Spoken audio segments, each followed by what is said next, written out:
कारण की त्याच्याशिवाय दुसरं काही काम तुम्हाला शिल्लक राहणार नाहीये. आपण आपल्या हिशोबाच्या हिशोबानेच काम करताय आणि मला वाटतं लगेच कुठली पोस्ट पडली बाबा काय असेल तर त्याच्याबद्दल उत्सुकता खूप असते.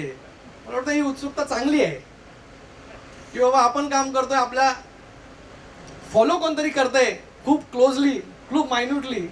हे मला एक अभिमानाची गोष्ट वाटते माझ्यासाठी की आपण भरपूर अशी कामं करत असतो आणि त्या गोष्टी ज्या आहेत एकदम बारीक लक्ष ठेवून काही लोक बघत असतात, पण त्यांचं काम तेवढंच राहणार आहे. या मतदारसंघामधली जेवढी विकास कामं होणार आहेत ती गेले कित्येक वर्ष झाली नाही. त्याच्यासाठी आपण अपार कष्ट करतोय, मेहनत करतोय, तर त्याच्यामुळे आज हे सगळे दिवस आपल्याला बघायला मिळत आहेत. आपण वेगवेगळ्या योजना आणल्या या मतदारसंघामध्ये. त्या उल्हासनगरमध्ये 200 कोटीचं आपण ESICचं हॉस्पिटल बांधतोय, त्याचं काम चालू आहे. आपण अंबरनाथमध्ये एक मोठं हॉस्पिटल करतोय, त्याचं 4 मजलीचं काम पूर्ण झालेलं आहे. असे वेगवेगळे कामं जी आहेत, कामं बोलायला आज हा दिवस नाही. आज हे फक्त पोस्ट ऑफिस पासपोर्ट सेवा केंद्राचा उद्घाटनाचा आज दिवस आहे. खूप चांगला दिवस आहे. तर मी जे जे व्हिडिओ बनवतात त्यांना खूप खूप शुभेच्छा देतो की आपण असे व्हिडिओ अजून चांगले बनवत राहा आणि ती कामं जी आहेत ती लोकांपर्यंत आपण नक्कीच पोहोचवण्याचं आम्ही तर करतोच आहे, पण त्या व्हिडिओच्या माध्यमाने आपणही पोहोचवताय. पत्री पूलचं उदाहरण झालं, कोपरचं उदाहरण झालं, कल्याण शिल्डचं उदाहरण झालं. आता काही दिवसांमध्ये आम्ही काटेईच्या ब्रिजचंही भूमिपूजन करणार आहोत, हे अगोदरच सांगतोय. तर त्याचाही व्हिडिओ आपण बनवावा. पूर्ण होतानाचा व्हिडिओ तो आमच्याकडून होत राहील, लोकांना या सगळ्या गोष्टी कळत राहतील. मोठी कामं, लोकप्रतिनिधी आहोत आपण सगळे लोक, मोठा विचार केला पाहिजे. लोकांच्या समस्या काय आहेत त्याच्यावरती अभ्यास केला पाहिजे, त्या कशा सुटतील त्याच्यावरती मेहनत केली पाहिजे, तरच ह्या सगळ्या गोष्टी होत असतात. हे पासपोर्ट सेवा केंद्र आपल्याला दिसायला छोटं वाटत असेल, पण ह्याच्यामधून जो बेनिफिट मिळणार आहे तो खूप लाखो लोकांना त्याचा फायदा हा या पोस्ट ऑफिस पासपोर्ट सेवा केंद्रामधून मिळणार आहे. या अगोदर लोकांना ठाण्याला जावं लागत होतं, नवीन पासपोर्ट सेवा पासपोर्ट काढायचा आहे, रिन्यू करायचा आहे, बाकी सगळ्या गोष्टी ज्या आहेत पासपोर्ट सेवा केंद्राशी रिलेटेड या सगळ्या गोष्टी ठाण्यापर्यंत आपल्याला जावं लागत होतं. ते जावं लागणार नाही.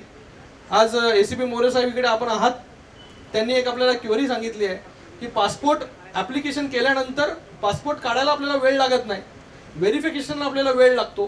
हे व्हेरिफिकेशनचं काम जर लवकर झालं इमिजिएटली, त्यांना रिक्वायरमेंट फक्त असते की बाबा हा भारताचा नागरिक आहे का आणि हा कुठे राहतो. काही लोक आपल्याकडे जे आहे ते भाड्यावरती राहत असतात. अशा या परिस्थितीमध्ये बाबा त्या भाडेकरू जो आहे की मालक आहे त्याची जर NOC आपल्याला मिळाली तर इमिजिएटली बाबा त्याचा क्रिमिनल रेकॉर्ड नसेल, बॅकग्राऊंड नसेल, तर आपण त्याला ना हरकत प्रमाणपत्र द्यायला काही हरकत नाही.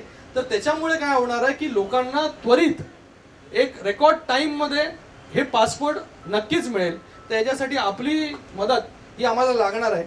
मंत्री जी, कुछ मेरे कॉन्स्टिट्यूएंसी में अभी आज जहाँ पर हम डोंबिवली में हैं वहाँ पर हमारी एक पुरानी इमारत थी, विष्णुनगर पोस्ट ऑफिस, उसके कुछ चित्र मैं यहाँ पर लाया हूँ. जरा फोकस करा.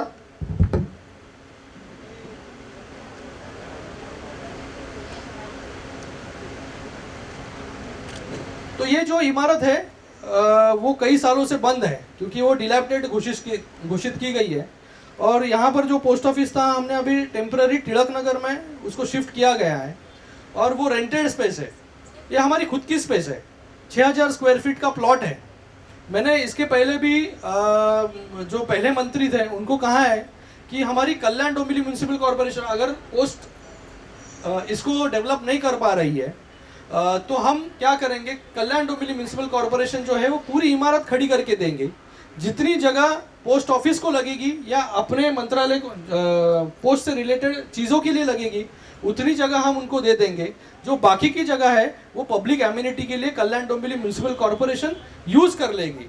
तो ये जो प्रस्ताव है, प्रस्ताव हमने भेज दिया है, तो आप उस पर अगर विचार करेंगे तो एक नई शुरुआत आपके माध्यम से यहाँ पर होगी कि जो जो जर्जर पड़ी इमारतें हैं यहाँ पर, वो इमारतों का कुछ ना कुछ तो डेवलपमेंट होगा। और वो जहाँ पर हम 1 लाख रुपए रेंट दे रहे हैं महीने का, वो 1 लाख रुपए रेंट भी हमारा बचेगा। उसके अंदर हमें कुछ कमर्शियल एक्सप्लॉयटेशन करने की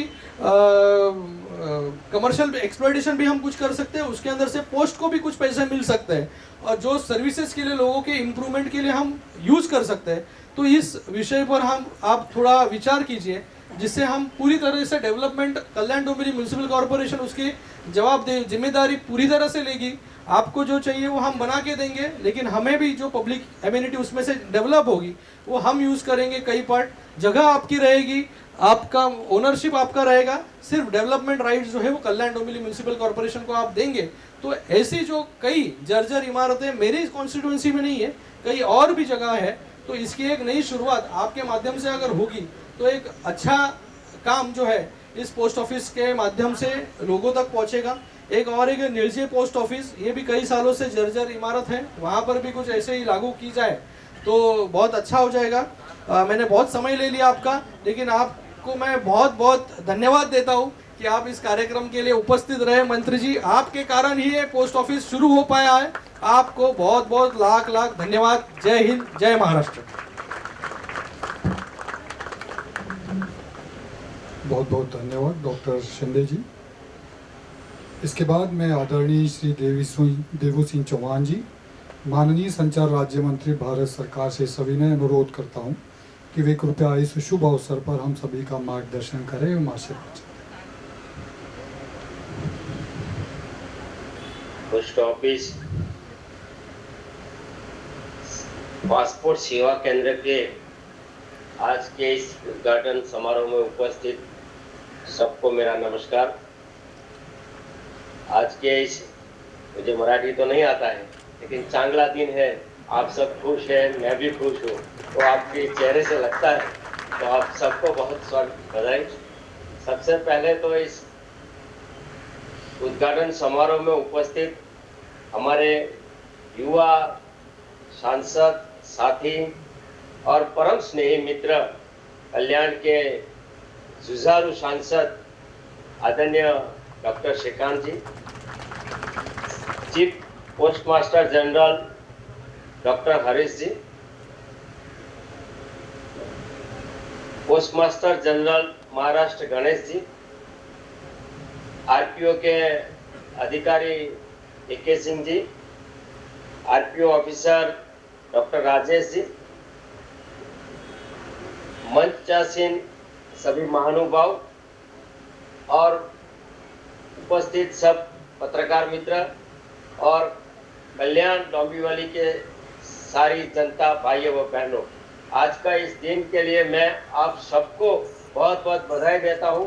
ये केवल आपकी डिमांड नहीं थी, लेकिन आपके सांसद का जो जुझारूपन है कि मुझे इस क्षेत्र में पीओपीएस के चाहिए और उसके लिए जो करना पड़ेगा वो मैं आपको पूरी तरह आपके साथ खड़ा हूं।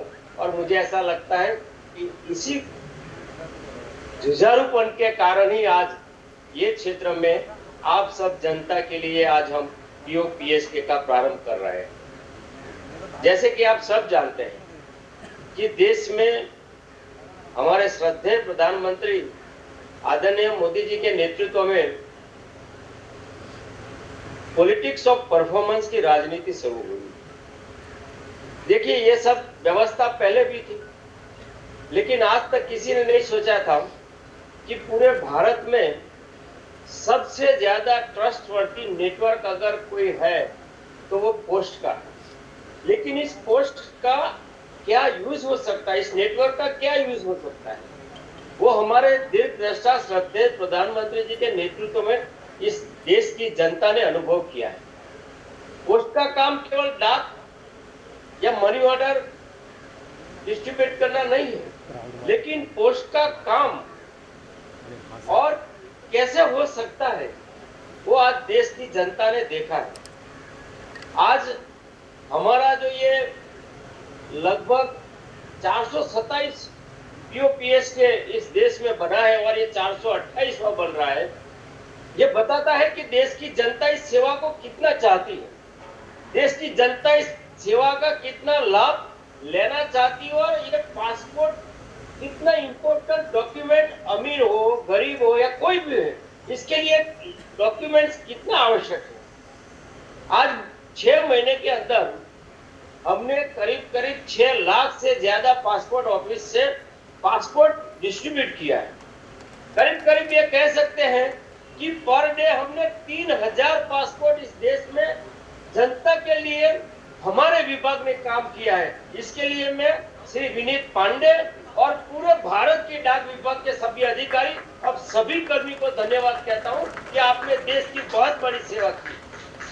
देखिए, ये पहले भी व्यवस्था थी, लेकिन जब सिटीजन सेंट्रिक पॉलिटिक्स चलता है, जब देश की जनता के हितों में अगर गवर्नमेंट कैसे काम कर सकती है, इसका अगर अनुभव हम देखें तो ये नेटवर्क का आज कितना, न केवल डाक मनी ऑर्डर, लेकिन फल सब्जी, बैंक, पासपोर्ट, हर क्षेत्र में इस नेटवर्क ने काम किया है और आगे भी करने वाले हैं। ऐसे समय तो कम है, लेकिन मुझे जरूर बताना चाहिए कि जैसे हमारे युवा सांसद चाहते हैं कि इस क्षेत्र में पीओपीएस के बने, और जिन्होंने कोशिश भी की, लेकिन मैं आरपीओ एमईए विभाग को भी धन्यवाद देना चाहता हूं और डाक विभाग को, जिन्होंने जनता की समस्या सोच के जनता के हित के लिए अपने कुछ जो नियम थे उसमें भी थोड़ा टॉलरेट करके जनता के हित में यह सेवा प्रारंभ किया। ये डाक विभाग और वो आरपीओ विभाग का जनता के प्रति जो संवेदनशीलता है, इसका ये उत्तम उदाहरण है।